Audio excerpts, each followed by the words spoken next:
Hi, and welcome to Economics with the Honorable David M. Walker. I'm Nick Pellavita. I'll be your moderator today. And what we're going to be discussing will be a very interesting rule that they're promulgating in our great country in Washington, D.C. And this is called the Department of Labor Fiduciary Standard, which is basically a disguised attempt to get rid of people that sell financial products and get compensated from their own companies.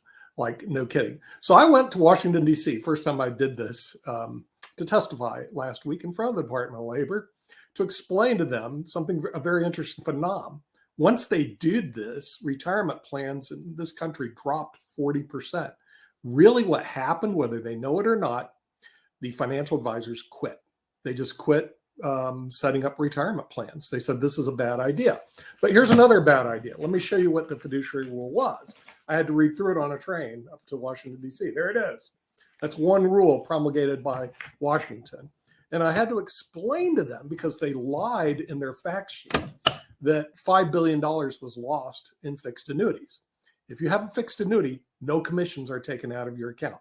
If you have an equity index annuity, no commissions are taken. I know this only because I've worked in the industry for nearly 40 years now. And I've worked with financial advisors around the country for nearly 40 years and wrote an article for the Journal of Accountancy saying on fixed equity index annuities, they're like CDs. Nothing is taken out of the client's account. The accountants didn't know. And what they had to do is do a fact check on it. And they go, oh, you're right. Okay.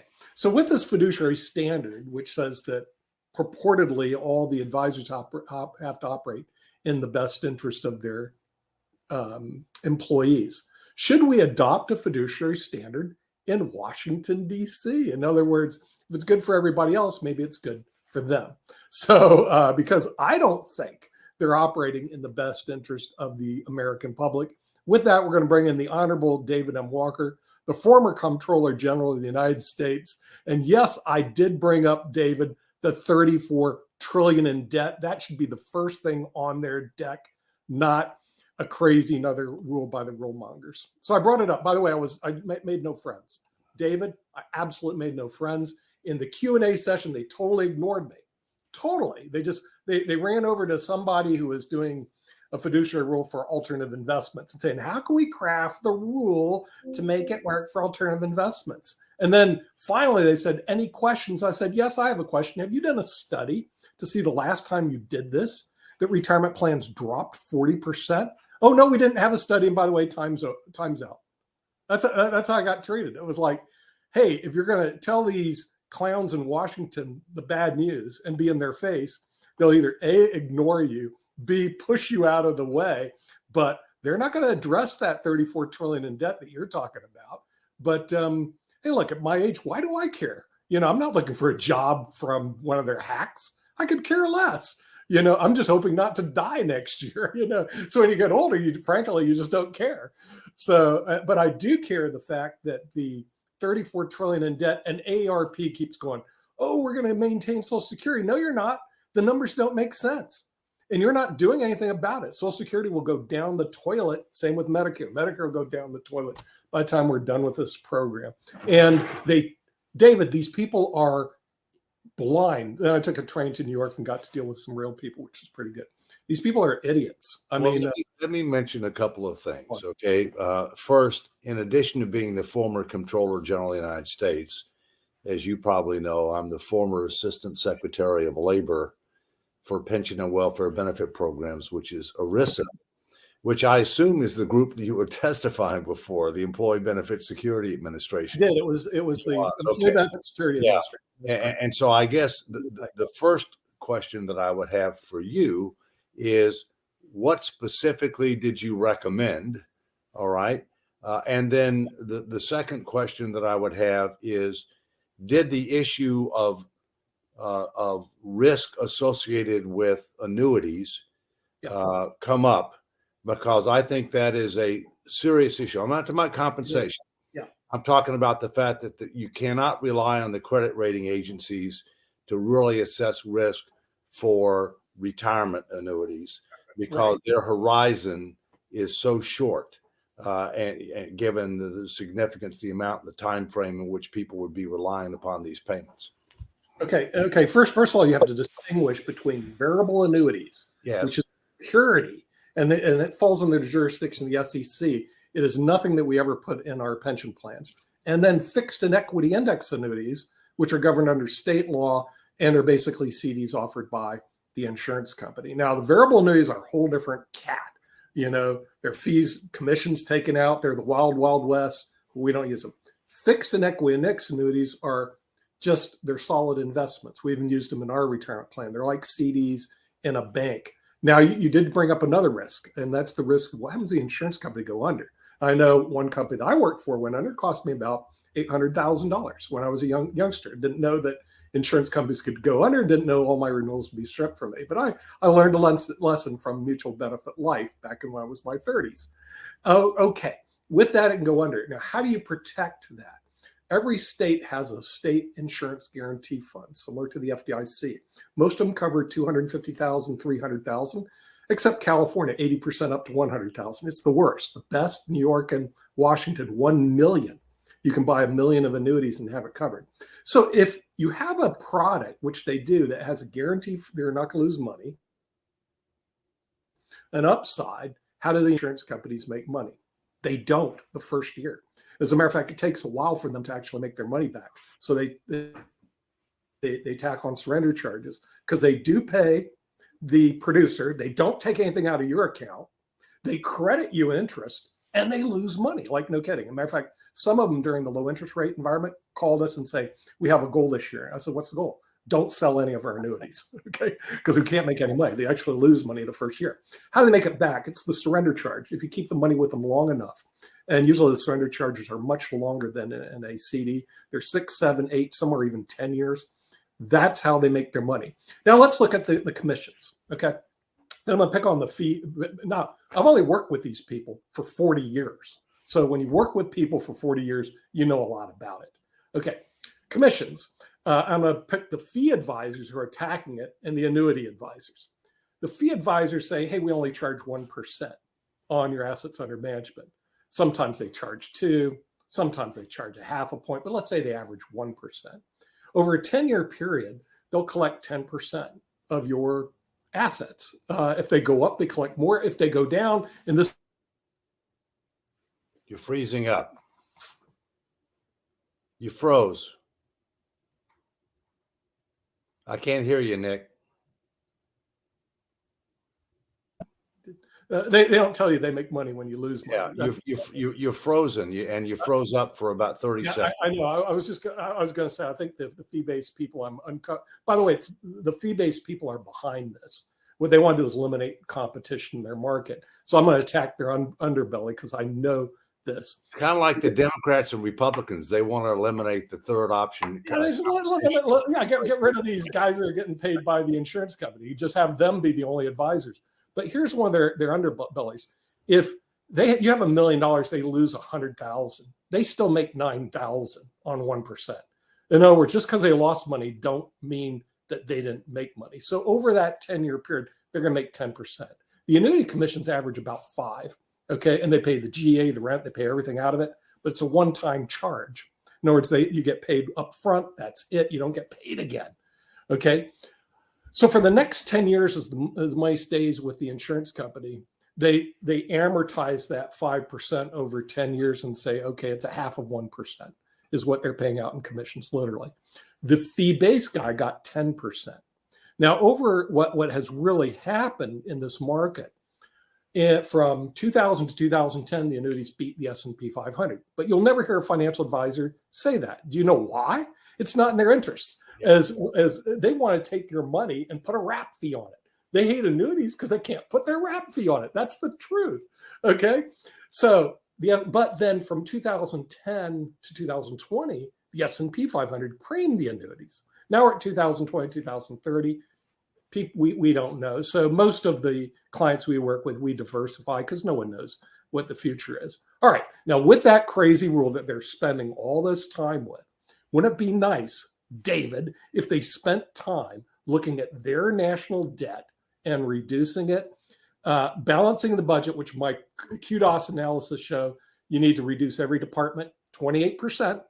Okay, which means you got to take reductions 9% each year for the next 3 or 4 years, and you'll actually balance the budget. But they're not even interested in hearing that, and it just drives me nuts. But yeah, and then to make matters worse, I went up to Carnegie Hall, which is part of the reason I went there, to go see a nice, beautiful dueling pianos. When I flipped through the Carnegie Hall program, guess what? Housing and Urban Development gave Carnegie Hall $1 million. Now, what's bad about that? We had to borrow the money.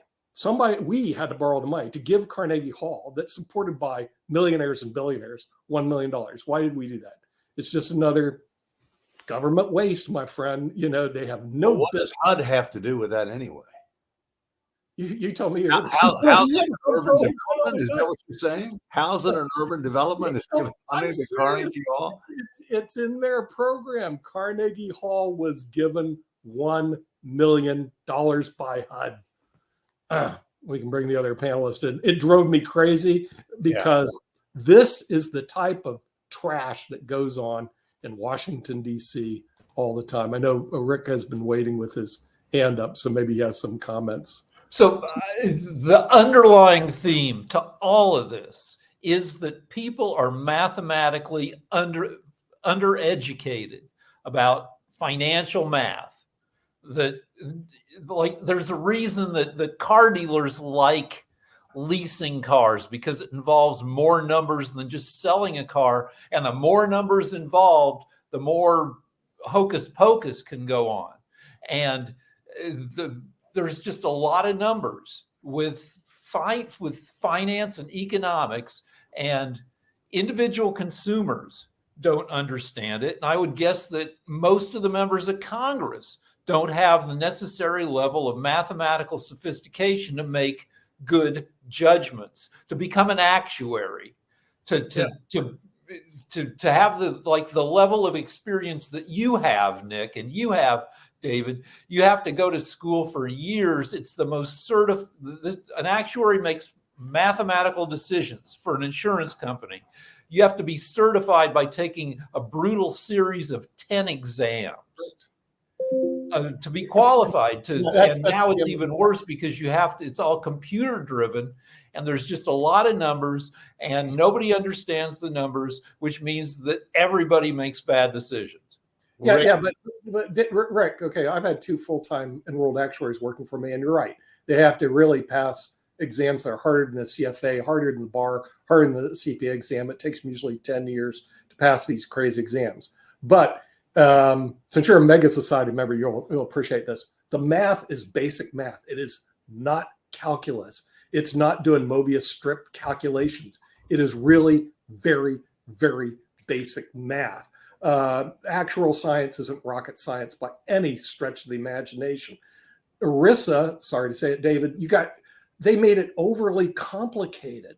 In other words, I tell people when I teach at Northeastern University, ERISA is complicated and built to stay that way, so it protects my job and your job. It's not there to benefit people. I mean, you know, and why would you have a rule, just one rule, that's this big? You know, I mean, it's what they do up there is absolutely crazy. But yeah, we do need better fiduciary. We do need better financial literacy. Well, that's the bottom line. What we're talking about here is financial literacy. We only have 14 states that require financial literacy in order to be able to graduate from high school. It ought to be 50 plus DC. It's one of the fundamental failures in our K through 12 education system. And we've got too many people that are following the bad example of the federal government, spending more money than they make, charging it to the credit card, and they'll ultimately have a day of reckoning, if you will. But I think, candidly, I'm a certified public accountant, so obviously I know more about statistics and math and some of these issues than most people. I personally believe that the actuarial exams, and you have 2 different levels. You have a fellow of the Society of Actuaries, and you have an associate of the Society of Actuaries. That's very different than enrolled actuaries. Enrolled actuaries have to do with the IRS, and it's not as difficult to become an enrolled actuary as it is a fellow of the Society of Actuaries. My personal view is that is the most difficult and complex certification to get. Is an FSA. But coming back to what Rick said and what you said, Nick.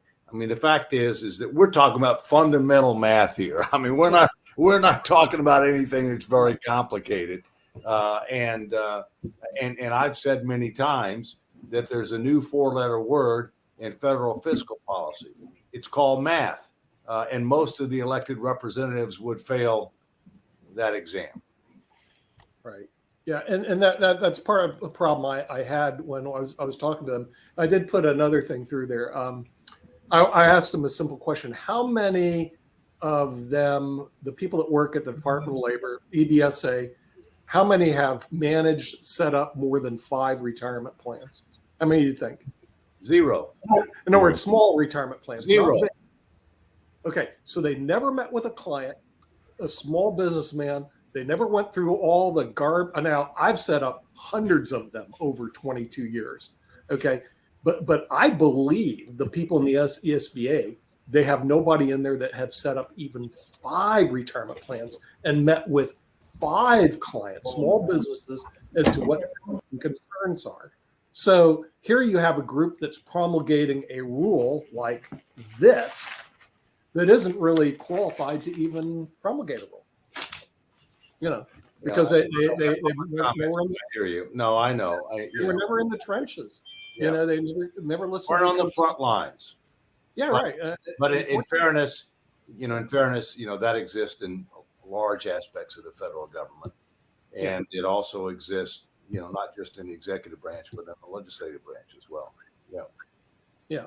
Well, the thing is, what they don't also understand the result is because I work with the financial advisors. When they see this thrown in front of them, what they do is they quit and they say, okay, retirement plans aren't good for you. Let's talk about doing some other investments. Seriously, that's what they do. And they move on because you make an important point that all annuities are not equal. And all insurance companies, there are 3 kinds of insurance companies. There's stock, there's mutual, and there's they're fraternal. They're very different. People also don't understand that there are limits on the guarantees, depending upon which type you are.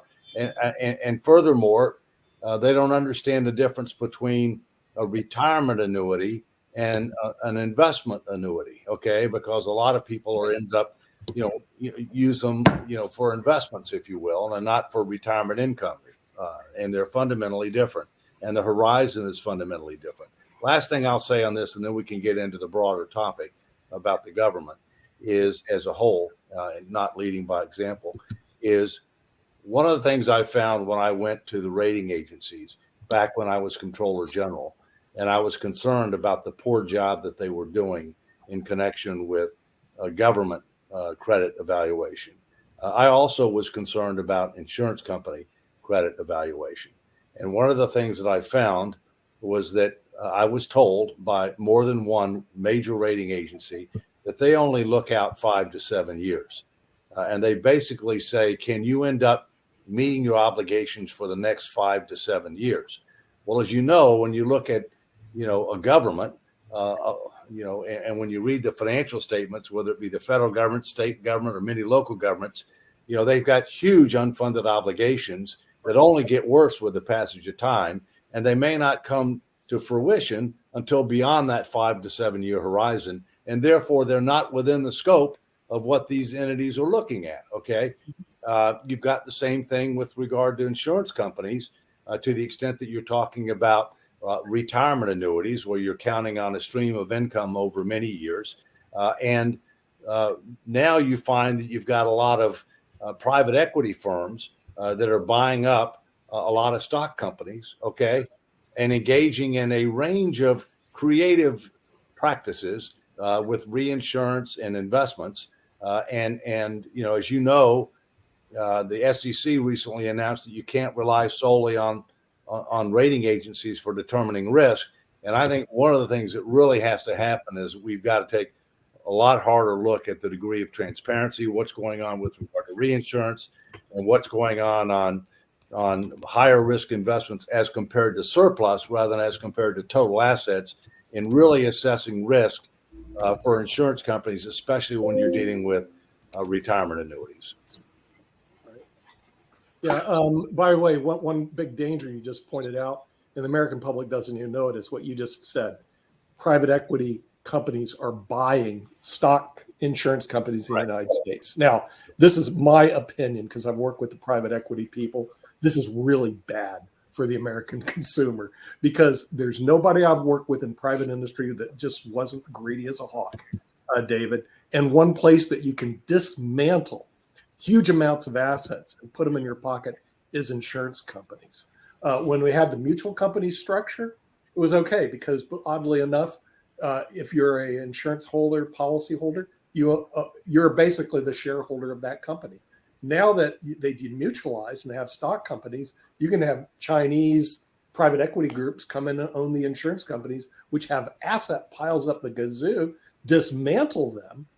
And this could be really, really bad for the American. They come in, they hollow them out, they suck all the value out, and they leave an empty shell. Yeah, exactly. Or they load it up with debt, and then they put out huge salaries to themselves, and they leave an empty shell. It's dangerous. There's absolutely no question. A recent acquisition I'm familiar with, a company we've used for 20 years, it was owned by the Moody family, a nice multi-billion-dollar, multi-generation family in Houston, and Galveston, Texas. They sold out to a private equity firm. And I'm sitting there just stunned because I'm going, do you know that this could be really bad for all the policyholders? And no alarm bells went off around the United States. It's a multi-billion-dollar company. It's like, I think 30 or 40 billion in assets. And alarm bells went off on my head. I was going like, I've worked with private equity guys. They're not walking in the door to here to help you. It's like an IRS agent. They walk in your door and say, hi, I'm from the IRS. I'm here to help you. No, they're not. If a private equity guy comes in and takes over your company, hi, I'm here to help the company. No, you're not. Well, that's how millions and millions of people lost their pensions. These these old companies, 100-year-old companies that had tens of billions in their pension funds, which you need. The private equity companies came in and they sucked all the money out of there, and the pensions disappeared. Right. Well, my point, Nick, is that one of the things that I brought up with the current Assistant Secretary of Labor in a speech that I gave recently, she and I were the keynote speakers, was Lisa they really Gomez? Needed. Pardon me? Was that Lisa Gomez? Yeah. The current Assistant Secretary of Labor. Yeah, Lisa Gomez. Right. Yeah. Right. Correct.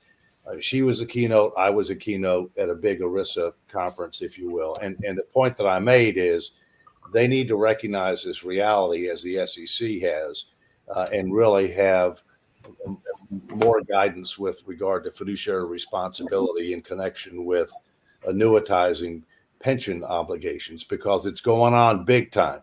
Right. It's going on big time right now, and it's going to get to be a bigger issue as time passes. So you want to transition now to the federal government, and I can set up a couple of things to begin with. Okay, yeah, that to me is the biggest issue in the country right now, and everybody's ignoring it. I'm sorry, that $33 trillion in debt, that's what AARP is relying on to pay Social Security and Medicare. David, ain't going to happen. When they go knock on the doors of the federal government to support Medicare, they're going to come back with, we're broke, like they're doing right now in the Ukraine-Russia war.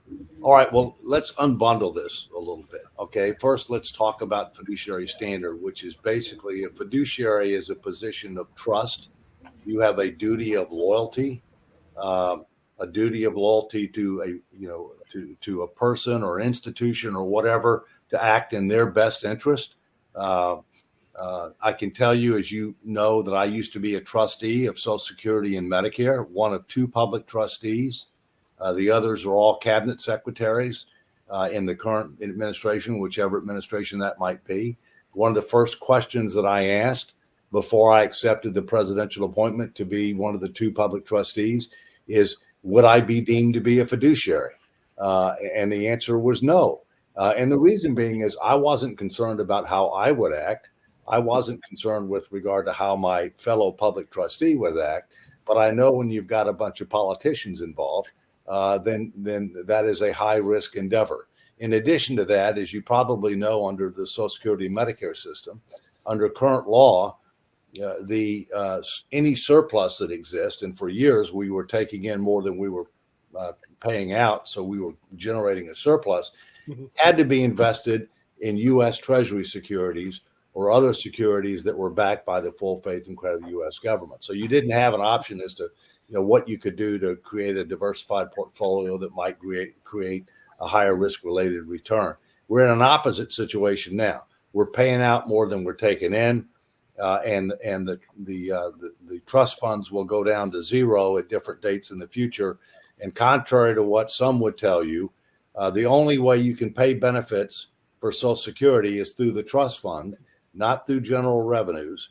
And therefore, benefits will be cut 20% across the board and increasing within 10 years if we don't reform the program, which is obviously something we need to do sooner rather than later.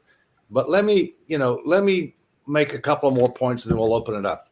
I mean, the way I've always looked at life is you've got three levels of behavior. You've got legal, you've got ethical, and you've got moral.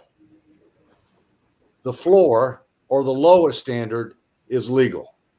And therefore, whenever I deal with somebody who says it's not illegal, it's not somebody I want to deal with. All right. The next higher standard is ethical. Right. It may or may not be legal, but it's not ethical. All right. And the highest is moral. All right. Now let's go back to the preamble of the Constitution. And if you look at the preamble of the Constitution and you look at which was the founder's intent, if you look at what the federal government's doing as compared to the preamble of the Constitution, it's totally out of whack. But there's a key word in that preamble that I'll mention right now that relates to our topic. It's called posterity. That we're supposed to be acting not just for today, but to help create a better tomorrow. And posterity, by definition, means what's the impact of what you're doing on future generations. Another word that I use a lot is stewardship, which is not just leaving things better off when you leave than when you came, but better position for the future.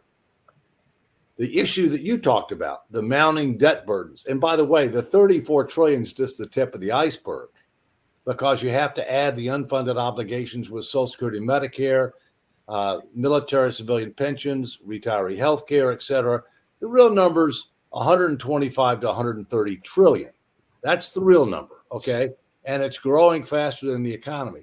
So my point is that we're being irresponsible, we're being unethical, we're being immoral.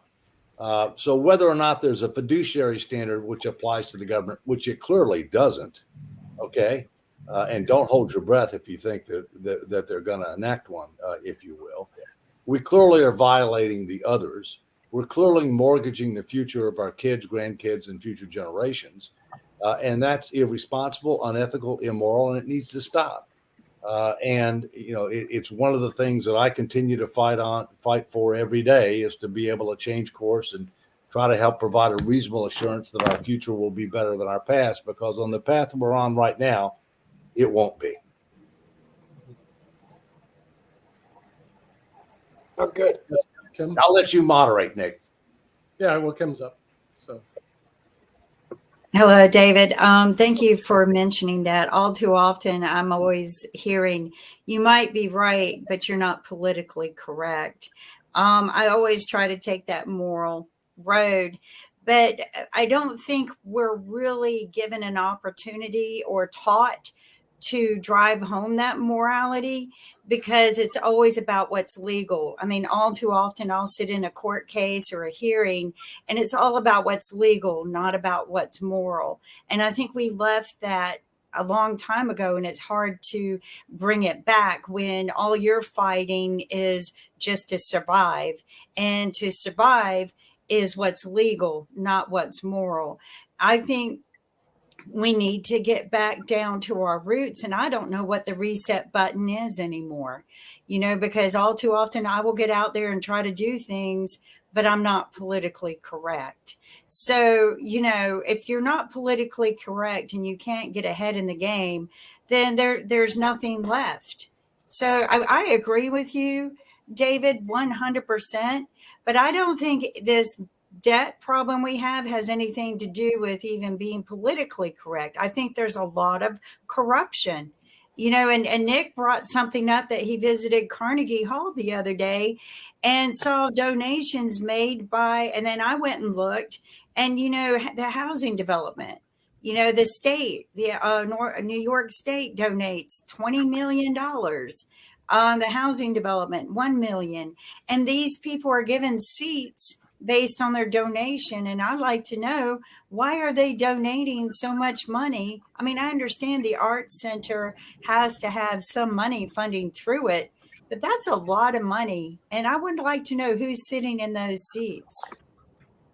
I just want to say, David, you've brought up some really good points. I have to leave early, but I tell you, it's just really concerning that we're in this kind of an economic situation. And I think that, we are, I think sometimes very short-sighted, that we can keep printing money, we can keep incurring these kind of debts. But I think we do so at a cost for passing the debt on to our children and grandchildren, but also the cost of doing business, right? I mean, recently I was at a venture capital summit here in North Carolina, and it's harder to get money when you're looking at 5.5% interest rate than when we had 1% interest rates, which was really driving more innovation in our economy. So if capital dries up, people can't fund their companies, then they're probably going to go to other parts of the world to do that. And I think it's a significant concern that we don't talk enough about, because so much of the eye on the ball is on the divisive politics of Washington and the elections and disruption everywhere we go, right? So that's all I wanted to say. Thank you so much. This discussion is part of an argument that's been going on for a century, where the people who say you achieve prosperity through austerity, and the people on the other side say you spend your way to prosperity, the Keynesians, Obama added $8 trillion to the debt, spending our way out of the crash of 07-08, which was Trump added the same another $8 trillion, with tax cuts. And Biden has added $2 trillion so far. And the infrastructure bill adds, I think, a couple trillion every year for the next 10 years. And another thing on the horizon is, when you talk about Social Security and Medicare, is that new medicine means that people won't be dying until they're 100 and more. And so that means that people who retire at 67 or 70, you have to fund them for the next 30 years with new, expensive, crazy medicine, like, growing new livers and kidneys inside genetically engineered pigs. Things are going to get crazier and more science fiction-y, and that adds a whole nother layer to our financial dilemma. Yeah, Jatovi. I think both Rick and Kim are spot on this, because it's a tie-in of that morality, because there is a lot of corruption throughout this whole system. But then we have to figure out our priorities, because as Rick brought up, okay, where's our money going to really be spent, and what's going to be most beneficial for the individuals in our society? We're getting older. We're going to continue spending regardless. And as our society grows, as Rick just pointed out, in terms of the sci-fi ways of things that are coming, in terms of the cloning, the AI self-replicating, which actually just happened. So how are these things, and where is our money going to be best spent? Because just looking at the numbers forgets about the morality of the situation. When everybody becomes a digit, then all it is, okay, well, you cost me money, so you don't deserve this. We've got to get past that and prioritize the morality of life and not the financial side of life, because we forget life itself when it becomes a number. I want to wish David Walker a happy holidays, Merry Christmas, and see you in the new year, okay? Good to see Thank you you so much. Take care. Just really quickly, David, I do have a question for you and everything. But first, I was going to make a statement to something that Kim just said, because I was actually talking to one of my bosses, as y'all can see, I'm at the Cultural Arts Center that I work at. And one of the hardest things to get funding for isn't so much the donors, but we have a difficult time, and I'm sure even you can relate to this, David, as a cultural arts center, with operational costs. That's where a lot of nonprofits have a hard time, is actually getting the cost to pay the staff and to do the day-to-day coverage and all along those lines. So that is something that I don't think enough people pay attention to when they are analyzing the nonprofit world, because that operational cost is oftentimes the thing that is the hardest to deal with. But I had a question for you, David, but go ahead if you had any thoughts let around me that. respond to a couple of things. First, the deficits for the first 3 fiscal years on which Biden has been president are about $6 trillion. So it's a lot higher, Rick, than what you said. But you're correct to say that the infrastructure bill will end up adding amounts in the future. That's just for the 3 years that he's been in. Secondly, I've done extensive analysis with regard to fiscal and monetary issues. And when you graph the thing, you find out that the greatest increase in debt to GDP occurred during Obama's administration. It's really not even close. I mean, I was frankly surprised by that. And things have really spun out of control since 2008. And the only thing I know that happened in 2008 is I left as Comptroller General. So correlation is not causation, but it's shocking. The other thing is that, you know, one of the things that we have to do 3 levels of activity at the government, in my view. We need this fiscal stability commission to be able to engage the American people, set the table for tough choices on spending and revenues and budget controls, to be able to get debt to GDP down to a reasonable and sustainable level within the next 10 years or so. That's the first thing we have to do. The second thing we have to do is we have to have a conversation about what the federal government should do, how it should do it, who should do it, how we measure success. Because the federal government has turned into a bloated bureaucracy. It's doing many things that are not envisioned by the founders. It doesn't have a plan. It measures success based upon how much money it spends and how many people it has, rather than what outcomes are achieved. All right. And so we need some type of a grace commission on steroids to be able to take a look at that and to make recommendations to Congress and the president for them to be able to consider how best to accomplish the federal government's objectives, including additional reorganization authority for the president to deal with some of the issues that we've talked about over the last several weeks, where you got a lot of people on the playing field, but many of them are doing things they're not even authorized to do, or there's duplication, or they're working at cross purposes. Many things should be done by the state or local government rather than the federal government, which are closer to the people and more accountable to the people, if you will. And then the third thing is we continue to work on things that deal with people, process, technology for economy, efficiency, and effectiveness. But the fact is, the big numbers in number 1 and number 2. We're now starting to talk about number 1. There are bipartisan bills to create that type commission. Hopefully they'll happen soon. But we're not talking about number 2. And number 2 is a great deal of what we've been talking about over the last several weeks that has to be focused on.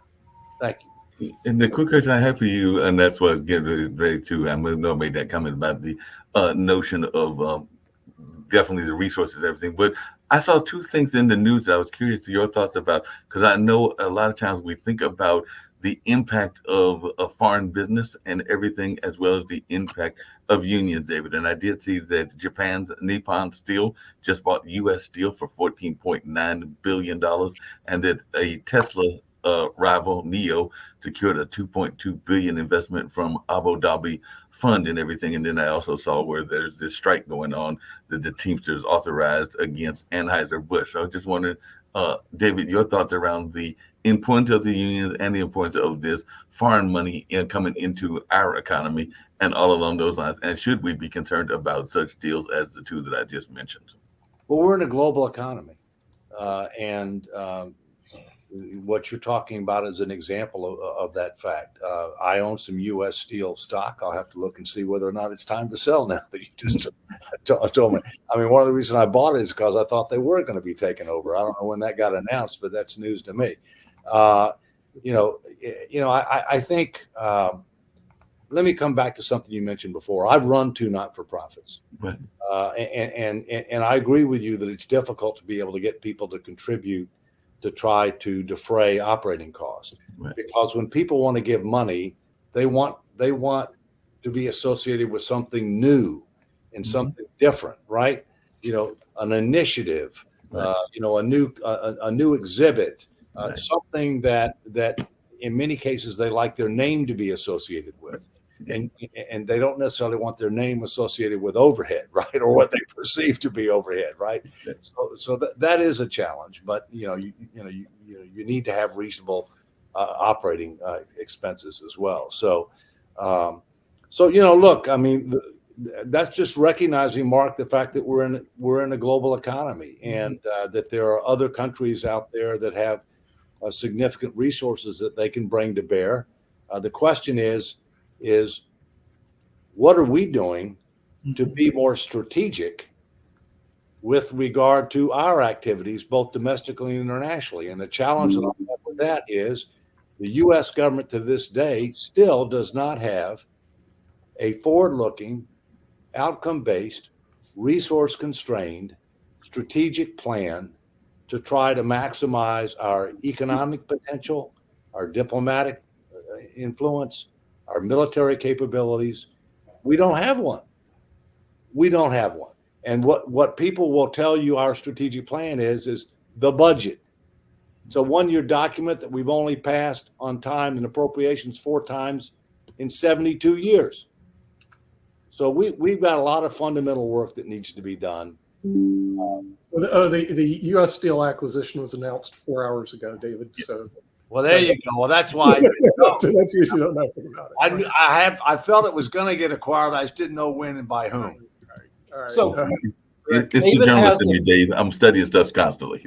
David has a plan to get the U.S. back on an even keel, and we don't know if it'll get implemented or to what extent. But in the past, and maybe in the future, we've been lucky enough to have our asses saved by growth. McKinsey says that AI may double the world's GDP, the tech wave associated with the singularity. And in that case, that level of growth may buy us some more time, even if we half-assed our financial, planning. That's thing one. Thing two is Kim asked, where did all the corruption come from? And what we've seen over the past 40 years is the rise of the psychopath in business and government. Elon Musk, psychopath. Trump, psychopath. Private equity firms run by psychos. It's an institutionalized selfishness that existed less in the 50s, when even a lot of big companies were kind of overgrown mom and pop operations where the CEOs knew the workers. And the private equity is just, you bring in all these hired guns to suck value out of everything, who don't give a crap about the workers. Well, that's your view, Rick. And I will say that that we have a lot higher percentage of people that are motivated by money to excess, and I do think that that there is a growing gap between the haves and have-nots in this country, and I do agree that AI is going to provide an opportunity for significant additional economic growth. But I don't believe that everybody's going to benefit equally from the impact of AI, and that could end up further complicating the growing gap between the haves and the have-nots, which can create domestic tranquility challenges for us. Right. Yeah, it's going to be really bad in 50 years when some people get to live essentially forever because they have the resources to buy new organs and to and then other people, the have-nots, are dying at 70 and 80, as people have always died. Yeah.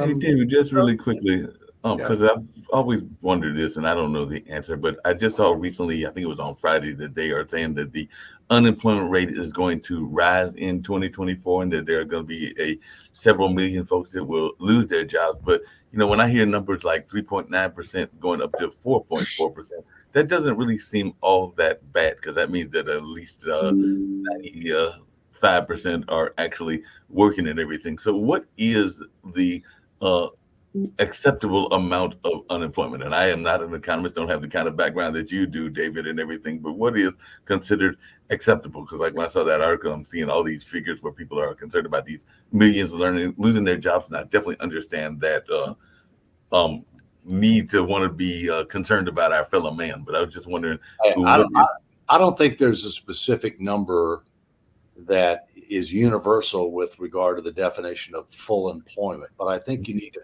Right now, unemployment level is about 3.7%, right. But we're still in a situation where there are many more job openings than there are people looking for jobs. Mm-hmm. So, and a lot of that has to do with several factors. Number one, the skills gaps between what do we need and what do people have, and part of that comes back to the education system.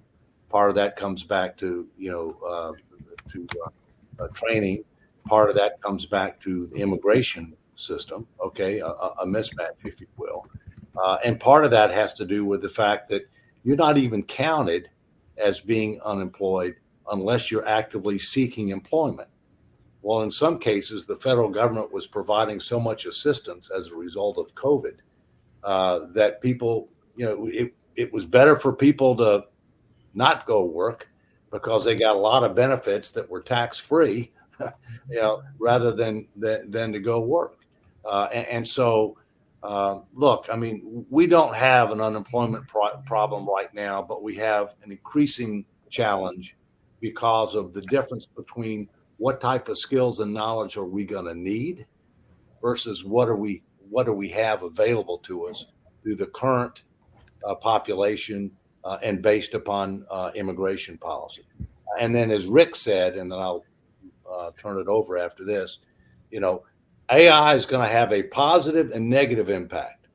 Okay, it's going to have a positive impact from a macro standpoint, but it's going to have a very different impacts from a micro impact, meaning with regard to individuals. Some will be benefited from it, and some won't be. Yeah. AI has created a bunch of new kind of crappy, tech has created a bunch of new crappy jobs. Uber driver, crappy job. A lot of work that seems like you're making money, but you're kind of not. You don't get benefits. That's tech. Well, actually, Rick, it seems to me the people at the top of the Uber did really well. The person who was on our show, John Fanning, who was a founder of Napster, him and his nephew, they invested in Uber. Okay, so I had lunch with John. He was one of the ones on Money Masters. And he goes, we got to have lunch at Las Vegas. I said, what happening, John? I'm going to make a lot of money. I said, on what? We invested in Uber. And okay, so how much can you make? 140 million. And I thought John was pulling my leg, right? Then the 12 came out, which is the report from the SEC, the top money makers on Uber. And guess what? He put in 25,000 and he pulled out $144 million. Okay. John Fanning and Sean Fanning won the lottery, not on Napster because it went under, but on Uber. So he makes 144 million. How are the Uber drivers doing? I rest my case, counselor. I want to add something that people overlook greatly about artificial intelligence.